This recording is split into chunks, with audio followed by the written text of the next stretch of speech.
A lot of open source conferences tend to be full of optimism and bonhomie and general loveliness. This is not one of those talks. What I'm trying to is share with you some of my experiences of open source in the mobile sector, and if at the end of this, if you can persuade me that some of these premises are wrong, the best outcome is I go away happier, but I think it's probably going to be the other way around. So, whereof do I speak? I've been in the mobile industry quite a while. I've also worked in quite a lot of open source activities. I was formerly Director of Engineering for Motorola. I looked after most of their IP-related products. I spent about 5 years stint as CTO of Fast Mobile. I'll talk about that in a bit. So, yeah, as I was saying, I'd spent 5 years working for MTP. It was a standards body you've probably never heard of, but we did things like, if you remember, 10, 15 years ago, there were lots and lots of chargers, and there were lots and lots of different headphones. We created all the standards that consolidated that. We also, there's a small piece of security hardware that's sitting in every single pieces of your PCs and phones called the Trusted Execution Environment. We did that as well. So MTP morphed into another organisation called WAC, which died quite quickly, but that was a big 50 million sort of joint mobile venture. And then after that, I was director of another open source initiative called Webinos, which is about 15 million euros, 30 different organisations, including Deutsche Telekom, Sony, Samsung, Telefonica, and BMW. So done a lot of open source stuff, and I hit a lot of the challenges. So, you can't see this slide, but let me try and give you I'll call the first step to my path of enlightenment in terms of understanding what's really going on. So when I was at Fast Mobile, so Fast Mobile was a startup. You can imagine it as the combination of WhatsApp, Skype, and Siri. And it would have been fantastic if it wasn't 15 years too early and trying to run off GPRS. We had a great time, eventually got acquired by RIM. And obviously, on that path, we hit lots and lots of different technical challenges. Now, one of those technical challenges is how do you get voice, small bit of voice, to that tiny little 2.5 gig network? So we solved the problem by looking around. There's a great open source stack for something called an AMR codec. It's used by the mobile industry everywhere, and that was part of our solution.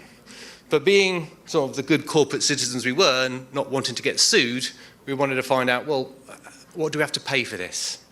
So the AMR codec standardized by the ETSI standards organization.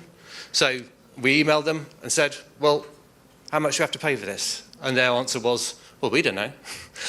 Now, I found that quite astonishing at the time. Now I understand how the industry works. I understand why that is the case. Because ETSI is a telecoms standards body. It runs under a fair, reasonable, non-discriminatory IPR regime. And as such, they are not directly responsible for the patent pools that sit behind them. So they want to take no accountability for that. However, on the other side where we started by looking at an AMR codec that was under Apache 2.0 license. Can you not see a little bit of no, it's not a paradox here, but the discontinuity. And I think this type of issue will hit a lot of people in the mobile sector if they don't understand the mechanics underneath. Just because it says it's one thing on the tin doesn't mean that it's free to use. You need to look at the back pressures and the ownership. And the problem is it's quite hard to do. So basically, what's the lesson? Well, just because it's open source doesn't mean you don't have to pay for it. And secondly, well, good luck finding out how much you owe. So I've got a working definition of a standards body. It's not an exclusive one. But the way I see it, they're largely just collective marketing tools for patent pool. And I think if you use that definition, you get to understand the actual commercial mechanics behind it. So I'm talking specifically about sort of FAN standards here as opposed to royalty-free standards. FAN standards being most of the ones in the mobile sector. Mobile is a heavily patent-encumbered standard-centric industry, just a fact. PAN, well, it's an artificial monopoly on an idea. So, yeah, what I'm going to try and do is just give a few sort of facts and figures just to paint a picture of what the telco industry is really like. Google. So I don't know whether you know this, you've got to go back a bit, but once upon a time, Microsoft made more money from each Android sale than Google did. You can look at the numbers. I mean, it changes over time because the licensing shifted, but there was a point in time when it was born where Microsoft was making more actual revenue. But they got their own back. I mean, open source can be weaponized. And in my opinion, Google has done quite a good job of doing so. I mean, and I know it can be weaponized because in various jobs I've tried to weaponize it. If you're coming from a position behind in an industry where you can't possibly compete, well, open source your stack. It completely, wipes out the competition, devalues it, and as long as you keep a control point, then you can slowly ratchet that back over time. And that's sort of what Google's doing. One of the earlier presentations was talking about the building on the ASOP sort of stack. So most recently, just in the last year, Google's now stopped supporting calling and texting in the standard Google stack. That's all of this sort of ratcheting that's going on. So I know my co-presenters are BT employees. I hope it's not going to upset them too much. But there was a point in time when BT tried to assert patents on the web. Didn't last very long, but they had a go. Yeah, Nokia is an interesting story, I think. I've just pulled this from their latest accounts. So once upon a time, Nokia was a paper mill and then they made wellies. At another point in time, they were probably the world's best phone manufacturer and had some pretty good mobile infrastructure. Now, licensing patents is their most profitable business. And that's just following the incentives, really. And another fact, you probably find it hard to find this on the internet, but I know it to be true. But there was a point in time when 3G was being launched, when the patent pools hadn't fully stabilized, and the total aggregate cost of the patents was greater than the BOM of the device. Now, that got sorted out. Certain things were done behind closed doors, but that's how out of control it can get.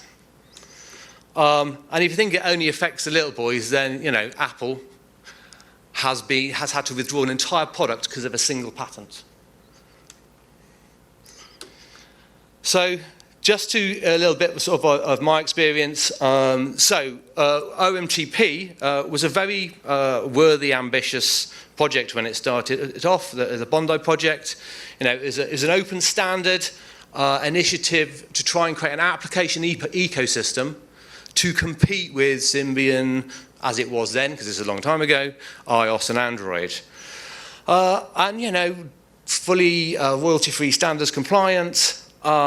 But the reality is, and this is what I'm trying to get at in terms of what the real incentives is, it wasn't, the open source we released was never intended to be used. That was not the reason it was created. The open source we released was there to consolidate the standards. And to be honest, although no one ever said it, I don't think anyone behind this organization actually ever expected it to work or be deployed. Fundamentally, it's negotiating leverage. And that is often how the industry works. When you have large players coming together, they have to sometimes pop up an alternate so that when it comes to the commercial negotiations, they've got some leverage on that negotiation. So I think this is all important background and a lens to look through the Open RAN problem. So Open RAN has got a constitution that looks a lot like OMTP and WAC and NGMN and a lot of these other organizations. It's a little bit odd when you think about it because, why is it there? Well, I think everyone understands the goal is telecom supply diversification. And it does that by cutting everything into components. But there's issues with that.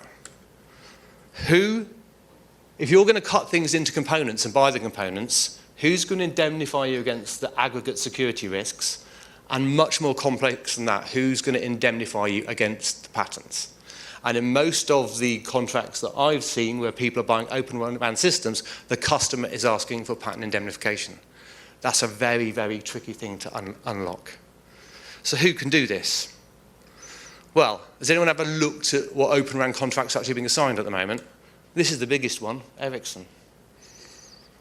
And if you look down the list, it's pretty Ericsson, Nokia, Ericsson, Nokia, Ericsson, Nokia, Fujitsu, and then a few others. So how's that diversification going then? And just a final point, I found this on the internet, I was quite astonished. I know this to be true, I was quite surprised to see it in writing. which is basically saying that it's a much better business to be a patent troll. Actively advising people looking at this particular area. So, when it comes to OpenRAN, well, these are the things that I'm asking for OpenRAN, and this is sort of like the reality check that I'm trying to sort of like convey when looking at it through that lens. So, for OpenRAN, here's a question. So, why are the buyers in charge and not the builders? I know the answer, but, you know. The same problem I had with Etsy. So, I want to build something. How much do I owe? Where are the patent pools? How many are they? And what's the aggregate license cost? It's almost impossible to get the answer to that question.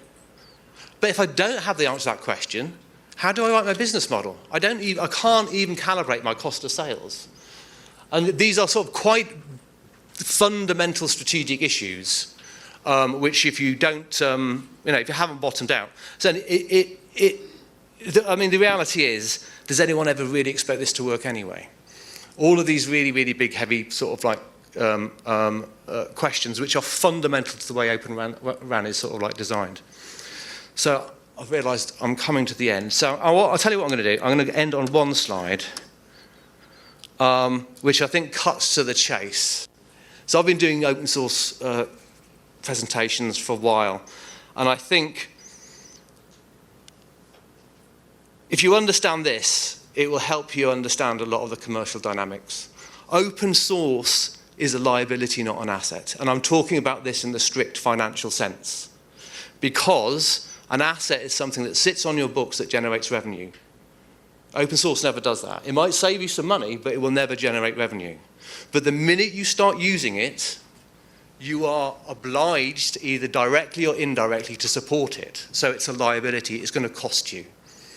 And I think when you understand that fundamental dynamics of open source, and you understand some of the dynamics around patents in the mobile industry, it might fill you with the same level of joy and happiness that I have whenever I think about it.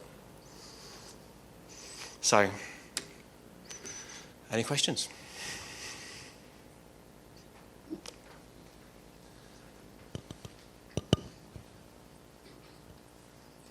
So is there any hope for OpenRAN vendors? I mean, because it seems to me that Rakuten have been fine, but then actually some of the others have just got acquired.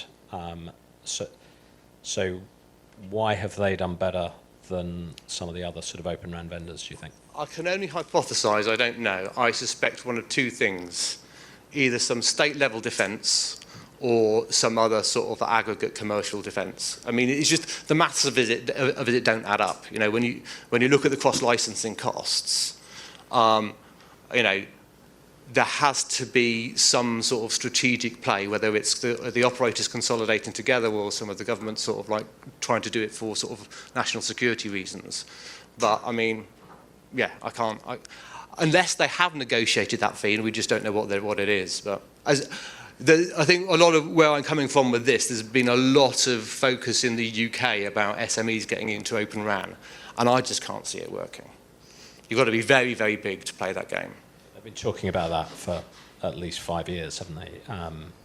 But when you look at the caliber of some of the people, interacting with vendors, you just think, well, you're absolutely outgunned in terms of just quality. Well, exactly.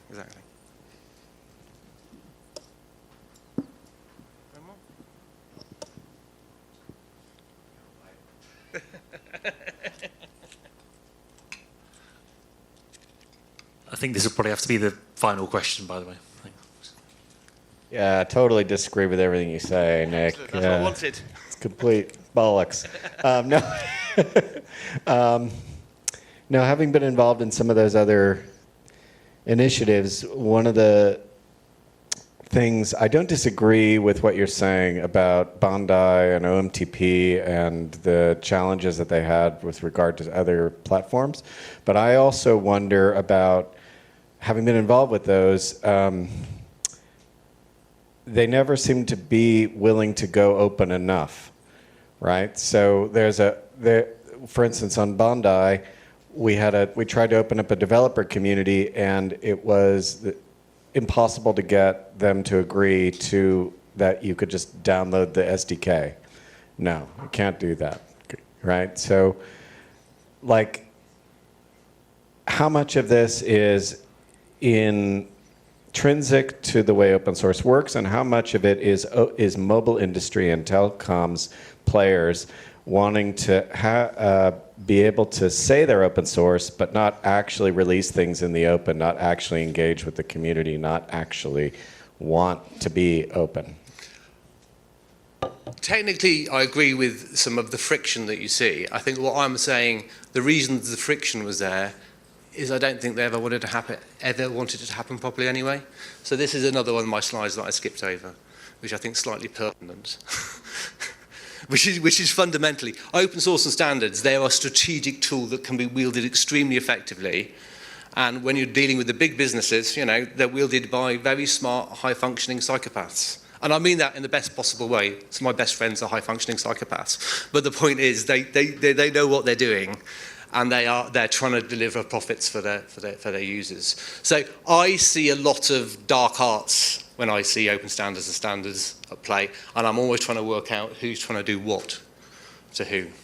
But I think in the specific examples, I'm pretty sure I know.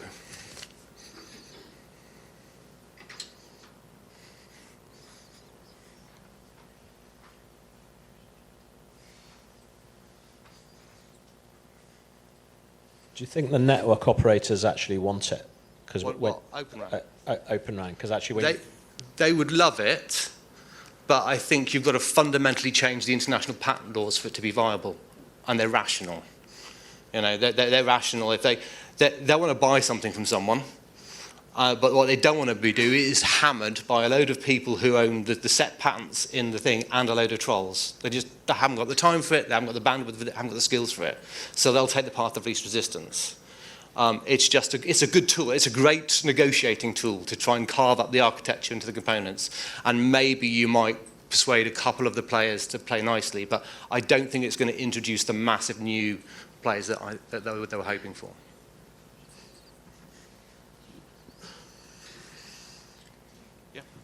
Yeah, unfortunately we're out of time now, but no, thank you. That's great. you. Thanks, Nick.